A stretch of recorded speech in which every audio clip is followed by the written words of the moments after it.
It has been a while since I got you guys a follow-up video from the home farm, and a lot has changed here.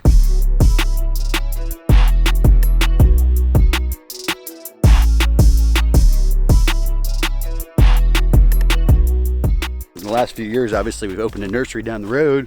We've been shifting a lot of our operations to our commercial location.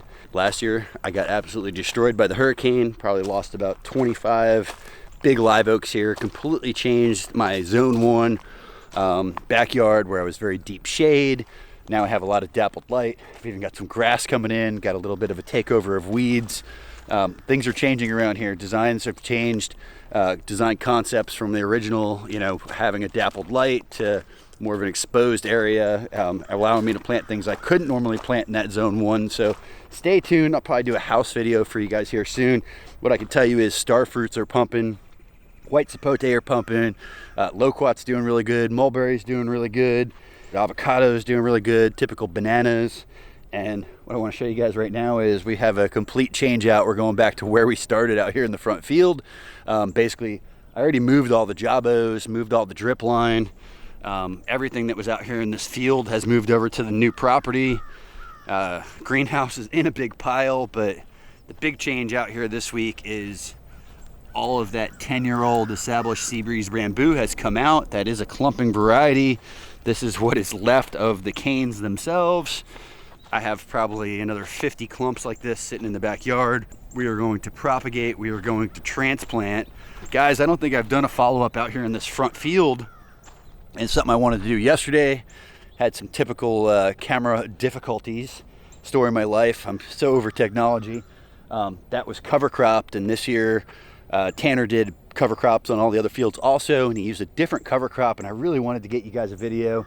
Next year I'll try to get it as it's growing up. I think they're going to use the same thing, but they used cowpea, sun hemp, and sorghum, basically like a grass, and it looked awesome. Really nice cover crop. They covered that with some black tarps for a little while, tried to get it all burnt off, and that's almost ready to plant. But what's really changing out here is, as you notice, I've given this to them since we've lost all the fruit trees. A lot of my fruit trees are at the end of their life. Peaches, plums, they're just at that 10-year point. A lot of them broke in the hurricane. There was only a couple of good ones out here left. I'm actually going to give this whole front field to Tanner for veg now. And what's so funny is this was originally veg. I had a really cool leaf out here. I say a really cool leaf. It sounded really good on paper. Realistically, for harvesting, planting, all that kind of stuff, it only looked good on paper, kind of looked good from the drone, but logically making sense for going forward and farming, it didn't make a lot of sense. The way that Tanner's doing it in rows and so on definitely make a lot more sense for planting, harvesting, the whole 9 yards, planting, all of the above. Ended up getting all of these out of the ground with my Bobcat. Ended up just using the fork, so I was almost going to run to the shop and get the other machine. And I didn't do that. I used the forks on the Bobcat, came all the way down the front, sides with the fork, ripped up all those roots. Guys went along the fence with the pony shovel, cut everything back. And I am not done having a windbreak. I am not done having the privacy. What I was done with was the aggression of this variety of bamboo. I love clumping bamboo. I think the sea breeze is a little better suited on a wet site or in some dappled light. Out here on my very dry site, it struggled. It really struggled in dry season. And the big thing was, even though the bamboo was planted here, the roots were almost all the way to the fire pit, which was going to be way too aggressive, for trying to grow any type of vegetables out here. So big thing going on out here now is we're building it up with a bunch of organic matter. We're going to be putting all this old mulch down where the really low spots are, where the clumps came out. I'm putting the same variety of eucalyptus in that I have over on the back side of the property along this fence, 6 foot on center. Going to keep those topped out probably about 15 foot and just a bushy tree. Won't need any irrigation for installation. Won't need any irrigation for the long term. So big things changing. Cannot tell you how excited I am about putting that greenhouse back up. Big shout out to Hugh and the boys, the team. That is going to be a heck of a project. We're going to start that tomorrow, potentially putting the poles in the ground. This afternoon I'm going to start working on clearing the site. First big greenhouse going up at the new property, so that'll be a video in itself, kind of show you guys once we get that done. All right, so this whole front field, which is the northwest hand corner of the farm, is going to be going back to veg. That is quite the transition. and basically trying to create less work for myself, less work for the employees here at the home farm. Guys, we're just spread a little bit too thin with the new commercial nursery, everything we have going on over there, installs. It just became a lot here to have employees at both locations. It made more sense to really try to put most of the production at the new property. The only thing we're keeping here are thousands of jaboticabas on drip, in dappled light areas that do not get a lot of weed pressure.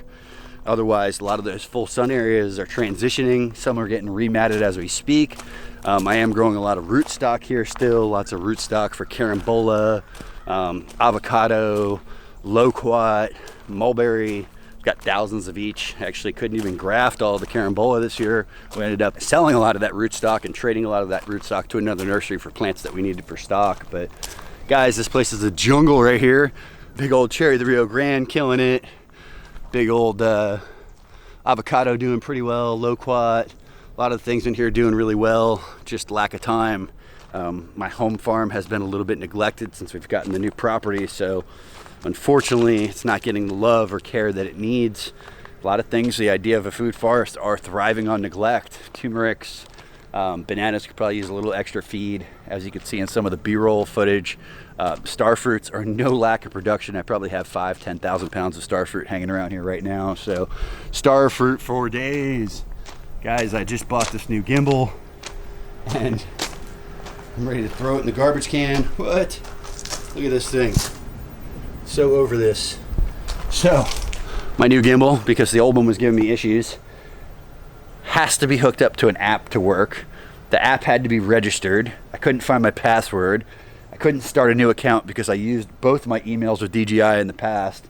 So major pain in the butt. I still want to get that little Osmo, but that thing has went from like 600 bucks to 1,200 bucks with tariffs, and I'm just having a hard time watching that jump in price and biting that bullet. But I am really over holding this 15-pound camera, heavy gimbal setup, so I am going to probably bite the bullet on that bad boy here soon.